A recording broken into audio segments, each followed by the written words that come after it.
Steve Mignani here for Assorted Auctioneer's Great Texas MOPAR Hoard Auction Event with item number 224, a 1969 Dodge D200 Club Cab 3/4 tonner. Now, something cool about this one is, of course, the nice clean grille. This tire is just wired in place. This was probably used to push another car. That's what that's all about. Vintage wire here. But under the hood, we have got something cool. There it is, the 383 two-barrel, 280 horsepower. This was an air-conditioned truck.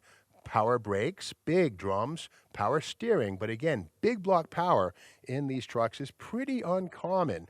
Beyond that, as we go around to the driver's side, we will see pretty clean fenders. Now on this one, the inner fenders up here are in really nice shape, no holes. These are classically full of rust back east, but here in Texas, not so much.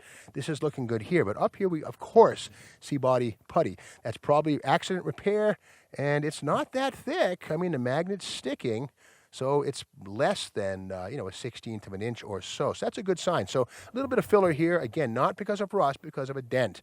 Going back here, the original paint on this one, this is a camper special fender, so not the original fender of the truck. This is not a camper special, but with that said, this fender is pretty nice. A little bit of bubbles there, but pretty good underneath. Now, the core of this vehicle, of course, right here, the cab, we have a Texas suntan here, no problem. That's just a surface anomaly, not a big deal at all.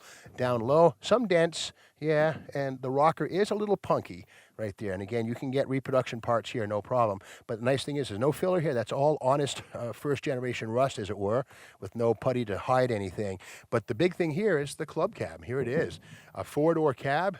Dodge was one of the first in the big three to launch a four-door cab, so the entire crew could get to the job site without taking two vehicles. You just jump in one, all six of you go off to the work site. This one, of course, is a column-shifted 727 heavy-duty torque flight automatic. The dashboard is pretty nice. The radio's missing, but that's okay. The steering wheel has the horn ring, deluxe steering wheel on this one. The floor does have some rust, but again, we can get patch panels for those, not a really big deal. Again, it's all about this cab, a very rare four-door. Let's pop this door open and see inside the back. Yeah, pretty good. A little bit of rust down here on the footwells, but again, this stuff is readily available in patch panel form, reproduction stuff. The swept lines, which were built between 61 and 71, do enjoy a strong aftermarket support presence. So getting parts for these things is not the big deal that you might think it is. The bed is a short bed. It's a 6-footer. Again, the wheelbase on this is taken up mostly by the cab, but again, here's the 6-foot bed, nice and solid. No rust. This is just surface pitting right here. That's not even rust. It's just where the road dust ate away at the paint on the leading edge. No big deal.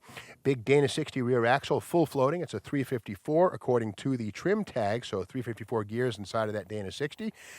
The rear of the bed is nice, pretty solid. Aftermarket rear bumper, big monster of a bumper, heavy-duty piece. Jump on that, stand on it. It has, what is this, New Mexico license plates, Land of Enchantment from way back when, not sure what year. Oh, 75, look at that. So it's been off the road for a while. The tailgate looks pretty solid, very nice here.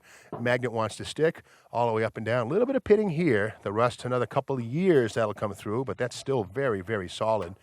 And then running down the passenger side, we have got more of the same. And again, lots of Texas suntan happening up high. A little bit of a hole right there, but that's a tear, not a rust hole. I'd rather see a tear than corrosion right there. Something ripped that, but whatever. It's a work truck. What do you expect? The fender here down low on the side of the bed, really nice, really solid. Good stuff. A little bit of a dent right there, but again, dents, I'll take them over rust any day. Again, the club cab with its 4 doors. Magnet sticks real nice down low here. Door doesn't want to open, but a little bit of crust going on down low. But aside from that, all the hard stuff is here. The roof and all that stuff. So inside, we take another peek, and there is the full-width foam padding, new for '69, as government safety standards began to become more strict and stringent. The floor on this side looks pretty good. A little bit of rat droppings there, or mouse droppings, whatever that is, but underneath that looks to be pretty sound metal. There's a little bit of a hole here in the footstep area.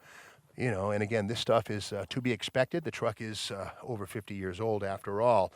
But with that said, it's pretty solid. And again, a very rare combination of the four-door cab and the 383 big block engine. So that's the story of item 224, a 1969 Dodge D200 four-door big block pickup truck. Bid accordingly.